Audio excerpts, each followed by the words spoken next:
Hello students, आप सब कैसे हैं? आई होप आप सब लोग बहुत बढ़िया होंगे, हेल्दी होंगे, मस्त होंगे। तो आज का वीडियो बहुत ही ज्यादा इंटरेस्टिंग होने वाला है, क्योंकि आज की वीडियो में हम लोग डिस्कस करने वाले हैं जो आपका साइंस क्यूरियोसिटी बुक है, इसका चैप्टर 5 है एक्सप्लोरिंग फोर्सेस। तो आज की वीडियो में फोर्स का जितना भी आपका सिलेबस में है पूरा हम कंप्लीट करेंगे, बहुत ही शॉर्ट में और पूरा कंप्लीट करेंगे, यानी बहुत ही कम टाइम में हम पूरे चैप्टर को रिवाइज कर लेंगे। तो वीडियो को बिल्कुल स्किप मत करिएगा, एंड तक देखिएगा, तो आपका फोर्स के जो भी टॉपिक्स हैं सारे कवर हो जाएंगे। तो सबसे पहले समझते हैं हम लोग कि फोर्स होता क्या है। तो देखो, फोर्स क्या है? किसी भी ऑब्जेक्ट में अगर हम फोर्स लगाते हैं तो दो ही तरह से लगा सकते हैं, या तो हम उसको पुश कर सकते हैं या फिर पुल करते हैं। ठीक, तो यानी कि फोर्स को हम कैसे डिफाइन करेंगे? पुश और pull on any object is called force. अब देखो, जब हम किसी ऑब्जेक्ट को पुश करते हैं तो हम क्या करते हैं? अपने से दूर हटाते हैं। ठीक है, जैसे हम किसी टेबल को अगर पुश करें तो टेबल हमसे क्या हो जाएगी? दूर। ठीक है, अगर हम किसी चीज को पुल करते हैं तो अपनी तरफ खींचते हैं। तो जब हम किसी ऑब्जेक्ट को पुश करेंगे तो वो हमसे ऑब्जेक्ट क्या जाएगा? दूर, और पुल करेंगे तो वो हमारी तरफ आएगा। ठीक, अब किसी भी फोर्स से हम क्या क्या कर सकते हैं, यानी कि फोर्स का क्या क्या इम्पैक्ट होता है। तो देखो, अगर कोई ऑब्जेक्ट सपोज रेस्ट में है, तो अगर हम उस पर पुश करें या पुल करें तो वो क्या हो सकती है? मूवमेंट में आ जाएगी, यानी कि हम उसके रेस्ट पोजीशन से हम उसको मूविंग फेज पे ला सकते हैं। या फिर कोई बॉल है, मूव कर रही है, तो उस पर हम फोर्स लगा के उसको क्या कर सकते हैं? रोक सकते हैं। तो वो हमारा क्या हो गया? यानी कि हम मूविंग फेज से हम किसी भी ऑब्जेक्ट को रेस्ट में ला सकते हैं, यानी कि हम किसी भी ऑब्जेक्ट की पोजीशन को, स्टेट को हम क्या कर सकते हैं? चेंज कर सकते हैं। दूसरा, हम किसी भी ऑब्जेक्ट की डायरेक्शन चेंज कर सकते हैं अगर हम फोर्स लगाते हैं। सपोज कोई फुटबॉल है, अगर हम उस पर किक करते हैं, अब किक करना हमारा किस पे आ जाएगा? पुश करने में।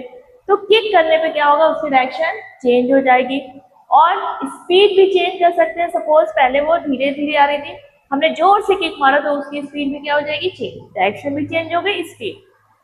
तो यानी कि फोर्स से हम किसी भी ऑब्जेक्ट की पोजीशन, स्टेट चेंज कर सकते हैं, उसकी स्पीड और डायरेक्शन। अब सपोज हमारे पास क्ले है, अगर हम उसको प्रेस करते हैं, यानी कि पुश करते हैं, तो उसका हम शेप चेंज कर सकते हैं। जैसे मम्मियाँ रोटी बनाती है तो आटे को क्या करती है? प्रेस करती है, उसको रोल से करती है, तो उसका शेप चेंज हो जाता है। तो यानी कि फोर्स से हम क्या क्या कर सकते हैं? किसी भी ऑब्जेक्ट की डायरेक्शन, पोजीशन, स्पीड और उसका शेप चेंज कर सकते हैं। तो ये तो हो गए हमारे फोर्स के इम्पैक्ट। अब आता है फोर्स किस कंडीशन में लगता है? जब भी दो ऑब्जेक्ट में क्या होगा? इंटरेक्शन होगा, तभी फोर्स करेगा। अब फोर्सेस हमारे बैलेंस भी हो सकते हैं, अनबैलेंस। तो कोई भी ऑब्जेक्ट है, सपोज मान लो हमारा ये ऑब्जेक्ट है, ठीक। अब इसमें सपोज यहाँ से एक फोर्स लग रहा है F1, और इधर से भी लग रहा है फोर्स F2, और ये अभी क्या है? रेस्ट में। ठीक, अब सोचो, अगर जितना F1 फोर्स लग रहा है उतना ही F2, दोनों की वैल्यू क्या है? सेम। सपोज ये हो गया हमारा 5 न्यूटन और ये भी हो गया हमारा 5 न्यूटन। ठीक, तो फोर्स की हमारी SI यूनिट क्या होती है? SI यूनिट होती है न्यूटन। इसको हम लोग कैपिटल N से डिनोट करते हैं। तो जो हमारे न्यूटन साइंटिस्ट थे उनके नाम पे हम इसका नाम क्या रखा गया? SI unit Newton. ठीक, तो अगर दोनों तरफ से हमारा फोर्स लग रहा है 5 न्यूटन का, तो ये एक दूसरे को क्या कर देंगे? बैलेंस, इधर से भी 5 न्यूटन और उधर से भी। तो यानी कि ये ऑब्जेक्ट हमारा कहाँ रहेगा? रेस्ट में। ठीक, तो ये हमारा कौन सा फोर्स हो गया? ये हो गए हमारे बैलेंस्ड फोर्स। अब सपोज इस फोर्स को हम 5 से कर देते हैं 8। ठीक, तो अब इधर फोर्स हमारा 8 हो गया और इधर हो गया 5, तो यहाँ पे ज्यादा हो गया ना। तो जिधर साइड से फोर्स ज्यादा आएगा तो ऑब्जेक्ट इधर जाएगा, जिस डायरेक्शन में फोर्स इस डायरेक्शन में लग रहा है, तो इसी डायरेक्शन में हमारा ऑब्जेक्ट क्या करेगा? मूव करेगा। तो इस कंडीशन में हमारे फोर्सेस क्या हो जाएंगे? अनबैलेंस। तो कोई भी ऑब्जेक्ट अगर वो रेस्ट पे है तो वो मूव कब करेगी? जब उसमें फोर्स कैसे लग रहे होंगे? अनबैलेंस। अगर बैलेंस कंडीशन में है तो वो रेस्ट में ही बनी रहेगी। और अगर कोई ऑब्जेक्ट मूव कर रहा है तो वो रुकेगी कब? जब उसमें जो फोर्स लग रहा है वो अनबैलेंस होगा। अगर सेम लगता रहेगा तो वो मूव करती रहेगी। ठीक, तो किसी भी ऑब्जेक्ट की जो पोजीशन है या जो भी डायरेक्शन है ये कब चेंज होगी, जब उसमें अनबैलेंस्ड फोर्स वर्क करेगा। ठीक है, तो किसी भी ऑब्जेक्ट की पोजीशन चेंज करने के लिए हमें अनबैलेंस फोर्स लगाना पड़ेगा। ठीक, तो अगर फोर्स के आपको टाइप्स पूछे जाए तो वहां पर हम ये बैलेंस्ड और अनबैलेंस्ड टाइप्स नहीं लिखेंगे, ये फोर्सेस के टाइप नहीं है, ये सिर्फ एक क्या है, ऑब्जेक्ट की पोजीशन चेंज होने की कंडीशन है कि बैलेंस फोर्स लग रहे हैं तो वो नहीं होगी, अनबैलेंस है तो उसकी पोजीशन चेंज जाएगी। अब सपोज आपसे पूछा जाए कोई ऑब्जेक्ट है वो रेस्ट पे है और वो मूव करने लगी तो उसमें फोर्स लग रहा है कि नहीं, तो आप सीधे सीधे कहोगे हाँ लग रहा है। ठीक, अब अगर आपसे ये कहा जाए कोई ऑब्जेक्ट रेस्ट पे है और उसमें फोर्स लगाने के बाद भी वो रेस्ट पे है तो उसमें फोर्स लगा कि नहीं लगा, और वो हमेशा रेस्ट पे ही बनी है, तो यहाँ पर अगर कोई ऑब्जेक्ट की पोजीशन चेंज नहीं हो रही है तो यानी कि उस पर कौन सा फोर्स लग रहा होगा, बैलेंस। अगर बैलेंस फोर्स लगेगा तो फोर्स लगने के बावजूद भी वो रेस्ट पे ही बनी रहेगी। ठीक, तो अब बारी आती है हमारी टाइप्स की, तो यहाँ पर ये हमारे टाइप्स नहीं है, ये सिर्फ हमारी क्या है, फोर्स की एक कंडीशन है कि किस कंडीशन में हमारा फोर्स करेगा, तो यानी कि हमेशा याद रखना फोर्स किसी भी ऑब्जेक्ट पे इम्पैक्ट कब डालेगा, जब उस पर अनबैलेंस फोर्स लग रहे होंगे। अब आता है हमारा टाइप्स ऑफ फोर्सेस। तो देखो फोर्स के दो टाइप होते हैं, पहला होता है हमारा कॉन्टैक्ट फोर्स और दूसरा होता है हमारा नॉन कॉन्टैक्ट। अब देखो कॉन्टैक्ट फोर्सेस कब लगेंगे, जब दो ऑब्जेक्ट्स में कॉन्टैक्ट हुआ यानी कि टच में वो जरूर आएंगे। सपोज हम किसी ऑब्जेक्ट को पुश कर रहे हैं या पुल कर रहे हैं, जैसे हमने अपना बैग उठाया या हमने साइकिलिंग की या फिर हमने कोई काम किया अपने हाथ से पैर से, तो यहाँ पर हमारा क्या हो रहा है, कांटेक्ट हो रहा है, तो ये सारे हमारे वर्क इसमें आ जाएंगे कांटेक्ट में। ठीक, तो कांटेक्ट में हमारा आता है, इसके फर्दर टाइप हो जाते हैं। पहला है हमारा मस्कुलर फोर्स, यानी कि जब भी हम कोई भी काम अपनी मसल से करते हैं, चाहे वो हाथ से करें पैर से करें, अपनी बॉडी की मसल से हम कर रहे हैं, टच करके कर रहे हैं, तो वो हमारा किस में आ जाएगा, मस्कुलर फोर्स में। सपोज हम अपना कोई बैग है वो लेके जा रहे हैं, बकेट से पानी उठा रहे हैं, तो ये सारा हमारा किस में आएगा, मसल्स। ठीक, मसल्स का काम हो रहा है यानी कि मस्कुलर फोर्सेस हो गया। ठीक, उसके बाद आता है हमारा फ्रिक्शनल फोर्स। अब फ्रिक्शनल फोर्स क्या होता है, सपोज आप साइकिल चला रहे हैं, ठीक, पैडलिंग कर रहे हैं और आपने पैडलिंग करना बंद कर दी, आप देखोगे धीरे धीरे साइकिल की स्पीड क्या हो रही है, स्लो हो रही है। तो कैसे स्लो हो रही है, और अगर कोई बॉल है रोल कर रही है तो वो भी धीरे धीरे क्या हो जाती है, स्लो हो जाती है। तो ऐसे कैसे होती है, तो यहाँ पे देखो सपोज हमारा ये है सरफेस, ठीक, और ये है हमारी बॉल, तो यहाँ पे बॉल जब रोल होती है तो बॉल और सरफेस के बीच क्या है, यहाँ पे कांटेक्ट है। तो बॉल हमारी क्या कर रही है, इस डायरेक्शन में मूव कर रही है, यानी कि फोर्स हमारा इस डायरेक्शन में लगेगी। तो यहाँ पर बॉल और सरफेस के बीच में हमारा एक फोर्स लगता है जो क्या करता है, हमेशा अपोजिट डायरेक्शन में काम करेगा, यानी कि जिस डायरेक्शन में हमारी बॉल जा रही है उसके जस्ट अपोजिट डायरेक्शन में क्या करेगा, उसको रोकने की कोशिश करेगा। तो इस डायरेक्शन में हमारा एक जो फोर्स लगता है उसको हम लोग क्या बोलते हैं, फ्रिक्शनल फोर्स। तो ये हमारा क्या है, फ्रिक्शनल फोर्स, यानी कि frictional force is a force that opposes the motion of any object, यानी कि हम कहीं भी काम करें उसके हमेशा अपोजिट उल्टी डायरेक्शन में ही वो फोर्स करेगा और हमें रोकने की कोशिश करेगा। जैसे अगर हम साइकिल चलाते हैं तो अगर हवा अपोजिट डायरेक्शन में करती है चलती है तो हमें क्या करता है, साइकिल चलाने में ज्यादा मेहनत करनी पड़ती है क्योंकि वो अपोजिट डायरेक्शन से हमें क्या करती रहती है, पुश करती रहती है। ठीक है, तो और अगर बोट है, बोट जा रही है तो पानी का अगर फ्लो अपोजिट डायरेक्शन में है, सपोज बोट हमारी इस डायरेक्शन में जा रही है और पानी जो है इस तरफ जा रहा है, तो यहाँ पर पानी एक तरह से क्या करेगा, उसको रोकने की कोशिश करेगा अपोजिट डायरेक्शन में। ठीक, तो ये हो गया हमारा फ्रिक्शनल फोर्स। और जब हमारा एयर या वाटर के थ्रू यहाँ पर फ्रिक्शन लगता है, यानी कि अपोज कर रही है हमारी मोशन को फोर्स जो हमारे जिस डायरेक्शन में लग रहा है, तो उसको हम लोग बोलते हैं फ्रिक्शनल फोर्स बाय वाटर या फ्रिक्शनल फोर्स बाय एयर या फिर ड्रैग। इसका दूसरा टर्म भी हम क्या बोलते हैं, ड्रैग। ठीक है, तो ये टर्म आपको याद रखना है कि अगर फ्रिक्शनल फोर्स एयर या वाटर से लगा तो इसको ड्रैग बोलते हैं। ठीक है, तो यहाँ पे फ्रिक्शनल फोर्स हमेशा क्या करेगा, अपोजिट डायरेक्शन में काम करेगा जिधर हम फोर्स लगा रहे हैं। सपोज आपका एक बड़ा सा बॉक्स है, ठीक। अब बॉक्स रखा है हमारा यहाँ पर टेबल के ऊपर, ठीक। तो टेबल और बॉक्स के बीच क्या लग रहा होगा, एक यहाँ पर फ्रिक्शनल फोर्स लग रहा होगा, ठीक। अब अगर हम इधर से इसको पुश करना शुरू करते हैं, फोर्स लगाते हैं, तो फ्रिक्शन फोर्स इधर साइड लगेगा, इसके अपोजिट। और जब तक ये वाला फोर्स फ्रिक्शनल फोर्स से कम रहेगा या बराबर रहेगा तो हमारा बॉक्स हिलेगा नहीं, वो क्या होगा, ऐसे रखा रहेगा। लेकिन जैसे ही हम उसको जोर से पुश करेंगे, यानी कि फ्रिक्शनल फोर्स से हमने ज्यादा फोर्स लगा दिया, तो बॉक्स हमारा क्या करेगा, मूव करने लगेगा, ठीक है। तो किसी भी ऑब्जेक्ट को अगर वो किसी सरफेस पे है तो हमें हमेशा फ्रिक्शनल फोर्स से ज्यादा फोर्स लगाना पड़ेगा उसको मूव करने के लिए, ठीक। अब ये फ्रिक्शनल फोर्स का हमारी डेली लाइफ में क्या यूज है। जब हम मूव करते हैं सड़क पे, तो अगर देखा होगा बहुत स्लिपरी अगर सड़क रहती है पानी रेनी सीजन में, तो हम प्रॉपर मूव नहीं कर पाते, स्लिप होने का डर ज्यादा होता है। तो इस कंडीशन में क्या होता है, अगर सरफेस स्मूथ हो रही है तो वहां पे वाटर के कारण क्या होती है, फ्रिक्शनल फोर्स की वैल्यू कम हो जाती है।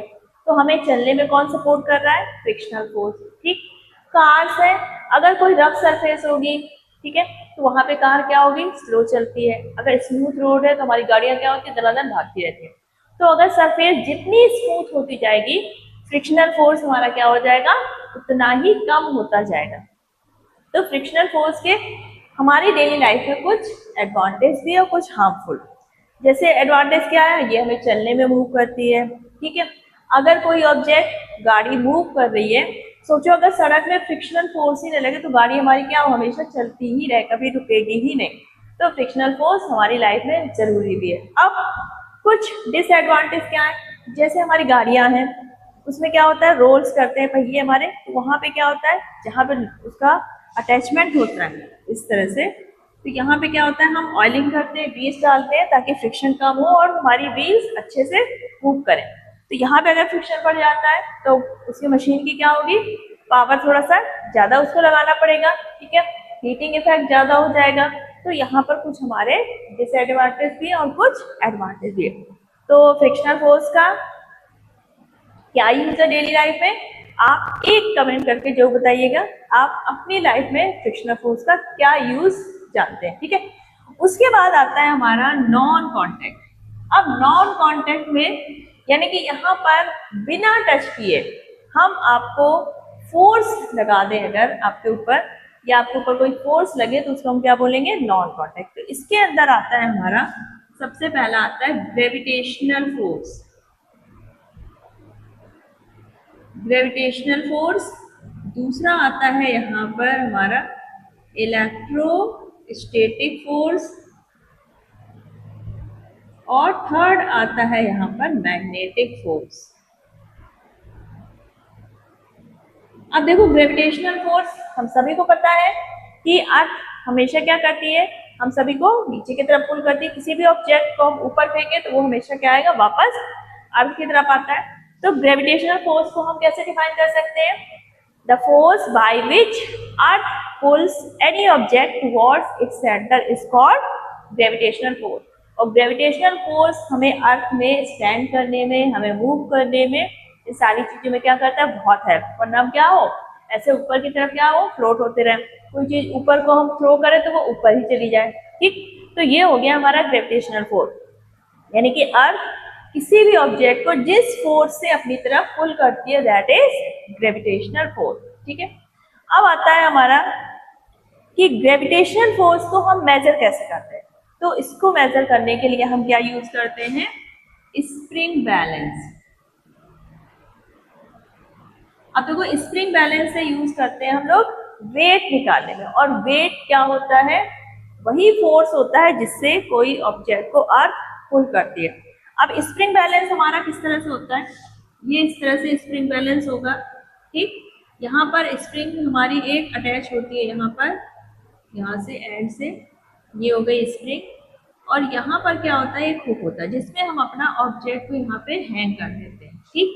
अब इसमें एक तरफ रीडिंग होती है हमारी मास की और एक तरफ होती है वेट की। मास की रीडिंग हमारी किस में होती है, ग्राम्स में, और ये होती है न्यूटन, ठीक। अब सपोज हमारा मास है 5 kg या 10 kg। तो दुनिया में हम कहीं भी रहे, चाहे वो अर्थ में हो, चाहे मून में पहुंच जाए, चाहे मार्स पे पहुंच जाए, चाहे जुपिटर पे कहीं भी पहुंच जाए, दुनिया में किसी भी प्लेनेट पे पहुंच जाए, तो मास हमारा कितना रहेगा? 10 kg ही रहेगा। ठीक, लेकिन जो उसकी पुलिंग पावर होगी, जैसे अर्थ है तो वो अलग पावर से किसी ऑब्जेक्ट को पुल करेगा, मून में अलग पावर लगेगी, मार्स में अलग पावर। तो ये जो अलग अलग पावर है ये क्या है? वेट। यानी कि वेट हमारा हर प्लैनेट में क्या है? चेंज होता रहेगा। तो वेट का जो हमारा फॉर्मूला होता है मास इंटू जी। जी हमारा क्या है? ग्रेविटेशनल एक्सीलरेशन, जो कि हर प्लैनेट का अलग होता है। तो अर्थ में हमारा कितना होता है? 9.8 मीटर पर सेकेंड स्क्वायर, जिसको हम लोग अप्रोक्सीमेट 10 मीटर पर सेकेंड स्क्वायर ले लेते हैं। सपोज हमारा है मास 10 kg। ठीक, अब अर्थ अगर इस 10 kg ऑब्जेक्ट को कितने फोर्स से नीचे की तरफ पुल करेगी, तो वो हमारा कितना हो जाएगा? 10 × 10 यानी कि 100 न्यूटन। ठीक है, तो अगर यहाँ पर हम 10 kg का ऑब्जेक्ट हैंग करेंगे तो जो हमारी रीडिंग होगी, तो यहाँ पर जो मास में होगा हमें 10 kg दिखेगा, और वेट जो होगा न्यूटन में वो हमें कितना दिखेगा? 100 न्यूटन। ठीक, अब यहाँ पे देखो, जो भी हमारी स्प्रिंग बैलेंस में मैक्सिमम रीडिंग होगी उससे ज्यादा हम वेट मेजर नहीं कर सकते, वरना हमारी स्प्रिंग बैलेंस क्या होगी? डैमेज हो जाएगी। अब स्प्रिंग बैलेंस में हमारे कुछ क्वेश्चन पूछे जाते हैं, least count of the spring balance. तो देखो लीस्ट काउंट क्या होती है? सपोज हमारे पास जो स्प्रिंग बैलेंस है वो 0 से लेके मैक्सिमम 10 kg तक के मास को मेजर करती है। अलग अलग स्प्रिंग बैलेंस होंगी, तो ये हमारी स्प्रिंग बैलेंस मान लो सपोज 1 से लेके ये करती है 10 तक। ठीक, ये 2 3 4 5 6 7 इस तरह 10 पार्ट्स में डिवाइडेड।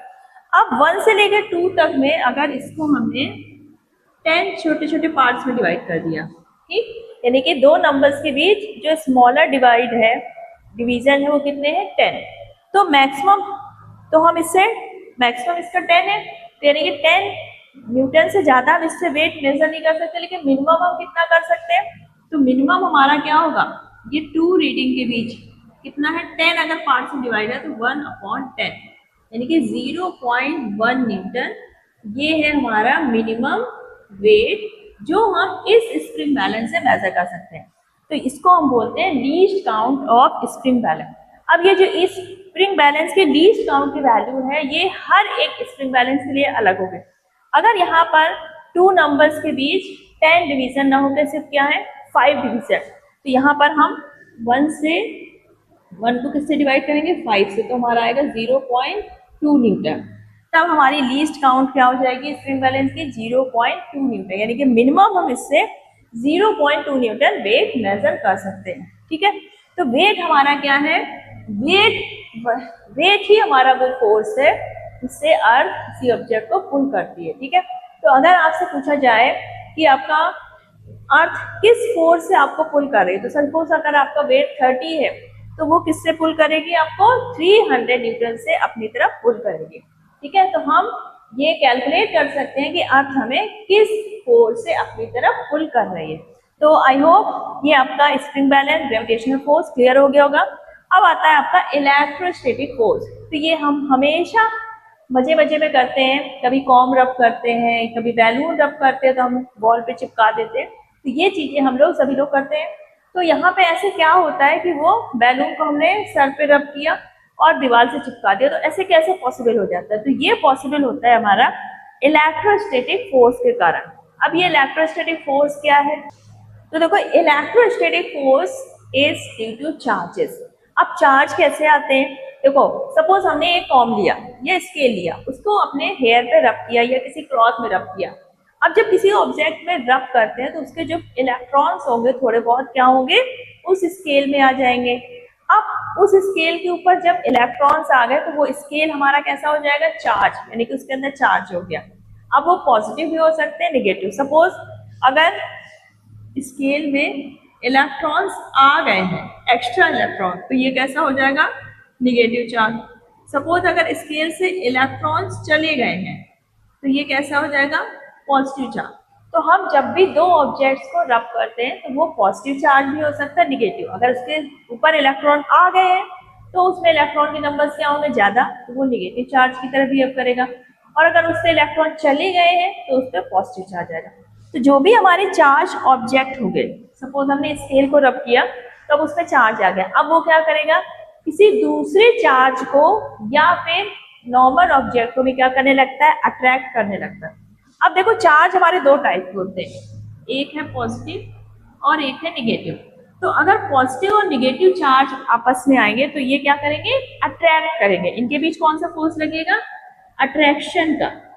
और अगर पॉजिटिव पॉजिटिव या फिर निगेटिव नेगेटिव, तो यहाँ पर कौन सा लगेगा, रिपल्सन। यानी कि लाइक चार्ज, सेम चार्ज क्या करते हैं, एक दूसरे को रिपेल, पॉजिटिव पॉजिटिव रिपेल करेंगे, भागो दूर भागो। और निगेटिव निगेटिव तो वो भी कहेंगे नहीं तुम भाई दूर जाओ, सेम सेम।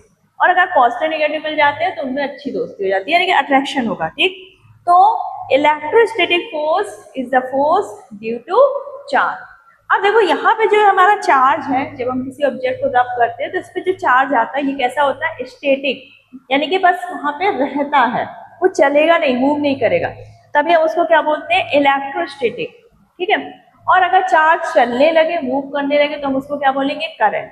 तो जो हमारे घरों में करंट आती है तो वो क्या है, मूविंग चार्ज। और यहाँ पर ये क्या है, इलेक्ट्रोस्टैटिक फोर्स।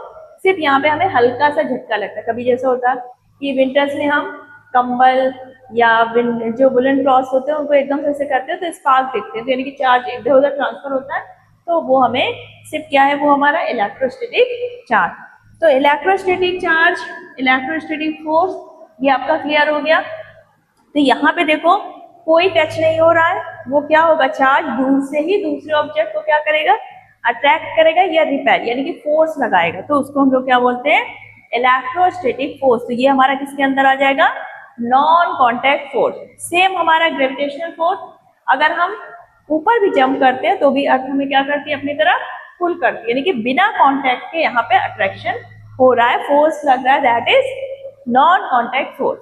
उसके बाद आता है मैग्नेटिक फोर्स। अब मैग्नेट तो हम सभी ने यूज किया है, बच्चे खेलते भी हैं। मैग्नेट में क्या होगा, अगर हम दूसरा मैग्नेट उसके पास थोड़ा सा पास ले जाते हैं तो एक फोर्स लगने लगता है, कभी वो अट्रैक्ट करेगी, कभी वो रिपेल करती है। या फिर आयरन की कोई ऑब्जेक्ट ले जाएंगे तो भी उसमें अट्रैक्शन होता है। तो force due to a magnet is called magnetic force. और यहाँ पर भी क्या होता है हमारा, सपोज यहाँ पे हमने कोई मैग्नेट रखा है तो इसके कुछ एरिया में, यानी कि बहुत दूर अगर रखेंगे कोई ऑब्जेक्ट तब उसमें कोई फोर्स नहीं लगेगा, एक पर्टिकुलर जहाँ की वहां पर जो उसकी मैग्नेटिक फील्ड होगी, किसी भी मैग्नेट के चारों तरफ क्या होती है, एक मैग्नेटिक फील्ड बनती है, यानी कि उतनी दूर तक वो अपना फोर्स का जो पावर है वो शो कर पाएगा, तो वो उसकी क्या होगी, मैग्नेटिक फील्ड। तो सपोज यहाँ तक है, तो जब यहाँ पे कोई ऑब्जेक्ट रखेंगे, सपोज यहाँ पे हमने आयरन का ऑब्जेक्ट रख दिया, तो ये क्या करेगा, अट्रैक्ट करेगा। तो the force due to a magnet on any other magnet or on any iron object is called magnetic force। तो यहाँ पर भी हमारा क्या है, ये नॉन कॉन्टैक्ट फोर्स। अब देखो मैग्नेट में क्या होता है, दो पोल होते हैं, एक नॉर्थ और एक साउथ। तो अगर दो पोल, हमारे दो मैग्नेट हमने ले लिए, सपोज ये है, इसका ये नॉर्थ पोल है, इधर साउथ, ये इसका साउथ और ये नॉर्थ। अब अगर नॉर्थ साउथ पोल एक दूसरे के पास आएंगे तो यहाँ पर कौन सा फोर्स काम करेगा, अट्रैक्शन। और अगर ये हमने सेम पोल ले आए, नॉर्थ ले आए, तो यहाँ पर कौन सा फोर्स काम करेगा, रिपल्सन। तो जैसे हमारे सेम चार्ज में रिपल्सन होता था, वैसे यहाँ पे सेम पोल्स भी हमेशा क्या करेंगे, एक दूसरे को रिपेल, हटो दूर हटो, और अपोजिट है तो पास आओ, अट्रैक्शन, ठीक। तो ये क्लियर हो गया। तो नॉन कॉन्टैक्ट में हमारा क्या आ गया, gravitational, electrostatic and magnetic force. और हमारा कॉन्टैक्ट फोर्स में हमारी मस्कुलर वाला फोर्स और हमारा फ्रिक्शनल फोर्स। तो फ्रिक्शनल फोर्स हमेशा दो सरफेस के कांटेक्ट में होगा, मस्कुलर फोर्स यानी कि जब हम कोई भी काम अपने मसल से करते हैं, ठीक। तो ये हो गए हमारे टाइप्स। तो आपको जब भी टाइप्स पूछे जाएंगे तो आपको लिखना क्या है, कॉन्टैक्ट, नॉन कॉन्टैक्ट, कॉन्टैक्ट के फर्दर टू सब टाइप्स, मस्कुलर एंड आपका फ्रिक्शनल, नॉन कॉन्टैक्ट में gravitational, electrostatic and magnetic force. तो ये तो हो गया हमारा फोर्स का क्लासिफिकेशन। अब चलिए अब एक क्वेश्चन का आंसर दीजिए। अगर सपोज एक लड़का है, ठीक, और वो अप डाउन हील में, यानी कोई स्लोप वाली हील है और उसमें वो साइकिल चला रहा है, तो वहां पर कौन कौन से फोर्स काम करेंगे। इस तरह से हमारी ये हिल है हमारी, और एक लड़का यहाँ पे साइकिल चलाता हुआ चला रहा है, ठीक।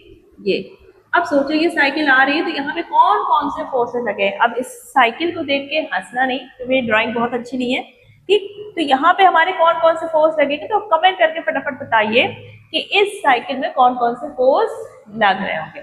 तो देखो यहाँ पे हमारी साइकिल क्या है, स्लोप में जा रही है, तो यहाँ पे एक तो हमारा नीचे की तरफ क्या लगेगा, ग्रेविटेशनल फोर्स, ठीक। लड़का क्या कर रहा है, पैडलिंग कर रहा है, मसल्स वाला काम हो रहा है, तो यानी कि मस्कुलर फोर्स। और जो हमारी सरफेस है और जो हमारे टायर्स होंगे तो उसमें क्या लगेगा, वो सरफेस क्या करेगी, मोशन को अपोजिट डायरेक्शन में काम करेगी, तो यानी कि यहाँ पे कौन सा करेगा, फ्रिक्शनल फोर्स। तो यहाँ पर ये सारे फोर्सेस काम करेंगे जब कोई लड़का साइकिलिंग कर रहा है, ठीक। चलो अब हम लोग आगे बढ़ते हैं, हमारा नेक्स्ट टॉपिक है यहाँ पे जो लास्ट है इसमें, अप थ्रस्ट, या फिर इसको बोयेंट फोर्स भी हम लोग बोलते हैं, ठीक। अब देखो हमने फोर्सेस पढ़ लिया, ठीक। अब जो हमारे फ्लूइड्स होते हैं, चाहे वो गैस हो या फिर लिक्विड, तो वो भी ऑब्जेक्ट में क्या लगाते हैं, फोर्स लगाते हैं। जैसे हमने सपोज ये लिया, एक वाटर का टैंक है और इसमें हमने एक क्या रखा, बॉक्स रखा, ठीक। तो इस बॉक्स में क्या होगा, एक तो नीचे तरफ फोर्स लगेगा इसके वेट के कारण, ठीक, डाउनवर्ड डायरेक्शन में ग्रेविटेशनल पुल लगेगा। और ये वाटर क्या करेगा, इसमें ऊपर की तरफ एक फोर्स लगाएगा जिसको हम लोग क्या बोलते हैं, अप थ्रस्ट। तो जब भी कोई ऑब्जेक्ट किसी फ्लूइड में जाता है तो फ्लूइड हमारे साथ क्या करता है, ऊपर की तरफ फोर्स लगाता है, उसको ऊपर की तरफ फेंकता है, जिसको हम लोग बोलते हैं अप थ्रस्ट। अब कुछ ऑब्जेक्ट देखा होगा कि वाटर में क्या हो जाती है, सिंक हो जाती है और कुछ फ्लोट करती रहती है। तो ऐसा कैसे होता है, जब अगर वाटर ऊपर की तरफ फोर्स लगा रहा है तो ऊपर की तरफ होनी चाहिए, और ग्रेविटेशनल फोर्स जब किसी ऑब्जेक्ट को पुल कर रहा है तो सारी डूबनी चाहिए। तो यहाँ पे देखो हमारी क्या सिचुएशन होती है, जो नीचे की तरफ फोर्स लग रहा है यहाँ पर W, यानी कि इसके वेट के कारण जो ग्रेविटेशनल फोर्स लग रहा है, ठीक। अगर ये इसकी वैल्यू अप थ्रस्ट फोर्स के वैल्यू से, यानी कि W जो है वो या तो इक्वल है अप थ्रस्ट फोर्स के, या फिर अप थ्रस्ट हमारा क्या है, वेट से उसके बड़ा है, ज्यादा है उसकी वैल्यू, यानी कि नीचे से जो वाटर फोर्स लगा रहा है उसको ज्यादा ताकत है, ज्यादा उसकी वैल्यू है और वेट उसका कम है, तब इस कंडीशन में हमारा ऑब्जेक्ट क्या करेगा, फ्लोट करेगा। लेकिन अगर अप थ्रस्ट हमारा लेस देन वेट, यानी कि उसका जो वेट है वो ज्यादा भारी है और वाटर उतना उसको ऊपर की तरफ अप थ्रस्ट नहीं कर पा रहा है, तो वहां पे हमारा ऑब्जेक्ट क्या करेगा, सिंक हो जाएगा, ठीक। तो ये सिचुएशन आपको याद रखनी है कि कब ऑब्जेक्ट सिंक होगा और कब फ्लोट करेगा। अगर अप थ्रस्ट की वैल्यू वेट से ज्यादा है तो वो फ्लोट करेगा, और अगर कम है तो हमारा ऑब्जेक्ट सिंक हो जाएगा। अब आपका जो इसमें इंपॉर्टेंट आता है दैट इज आर्किमिडीज प्रिंसिपल, ये आपसे काफी पूछा जाएगा। अब देखो अगर किसी ऑब्जेक्ट में अप थ्रस्ट फोर्स लग रहा है तो इसको हम निकालेंगे कैसे, वेट तो हम फटाफट निकाल लेंगे, हमें मास पता है और हमने उसमें g में मल्टीप्लाई किया उसकी ग्रेविटी से और हमारा mg करके आ गया हमारा वेट, ठीक। इसके भी कुछ क्वेश्चन आ जाते हैं W = mg, तो ये फॉर्मूला याद रखना। आपको कभी मास दिया होगा, कभी वेट दिया होगा, तो कुछ भी निकालना होगा तो आप निकाल लोगे, ठीक। वेट की यूनिट न्यूटन और मास की यूनिट केजी। मास हमेशा हर जगह फिक्स रहेगा, वेट की वैल्यू चेंज होती रहती है, ठीक है। अब आर्किमिडीज प्रिंसिपल क्या कहता है, इससे हम निकाल सकते हैं अप थ्रस्ट फोर्स की वैल्यू। सपोज हमने इस बॉक्स को वाटर में डिप किया, अब देखो वाटर में डिप किया है हमने बॉक्स को, तो बॉक्स का भी क्या होगा, कुछ ना कुछ वॉल्यूम होगा। अब पानी के अंदर जा रहा है तो उसको भी कुछ जगह चाहिए बैठने के लिए, तो वो क्या करेगा, खुद बैठने के लिए वो थोड़ा बहुत पानी को कहेगा हटो, ठीक। पानी को थोड़ा सा हटाएगा तब तो वहाँ बैठेगा। तो सपोज वो पानी हमारा थोड़ा सा डिस्प्लेस हुआ या फिर बाहर आ गया, ठीक। तो जितना वो वाटर को डिस्प्लेस कर रहा है बैठने के लिए, वहां पर अपनी जगह बनाने के लिए, वो जितने पानी को हटा रहा है उस पानी का अगर हम वेट निकाल लें डिस्प्लेस्ड वाटर का, ठीक, डिस्प्लेस्ड फ्लूइड आप बोल सकते हैं क्योंकि इसमें हमारा दोनों आ जाते हैं वाटर और एयर। तो जो भी हमारा डिस्प्लेस्ड फ्लूइड की जो वैल्यू होगी वो किसके बराबर होगी, अपथ्रस्ट फोर्स। यानी कि when any object is dipped in a water or fluid, it displaces some amount of water and the weight of that displaced water is equal to upthrust force। ठीक, यानी कि इसका अगर हमें अपथ्रस्ट निकालना है, तो सपोज इसने कुछ पानी बाहर निकाला, तो उस पानी का हम क्या निकाल लेंगे, वेट, और वो किसके इक्वल होगी, अपथ्रस्ट फोर्स के इक्वल। तो ये आपको आर्किमिडीज प्रिंसिपल की डेफिनेशन आनी चाहिए, क्योंकि ये आपके सिलेबस में है। तो ये तो हो गए आपके इसमें अपथ्रस्ट, और इसके हमारे, इसको हम लोग दूसरा नाम में क्या है, बुओयंट फोर्स।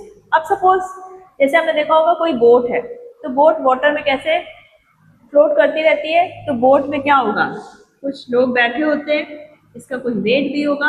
अब ये क्या करेगी, नीचे जाएगी, और जैसे हमारी लोहे की कील है वो क्या होती है, पानी में डूब जाती है, लेकिन हमारी बोट फ्लोट करती रहती है, क्योंकि इसका सरफेस क्या ज्यादा, और ये पानी को क्या करेगी, डिस्प्लेस।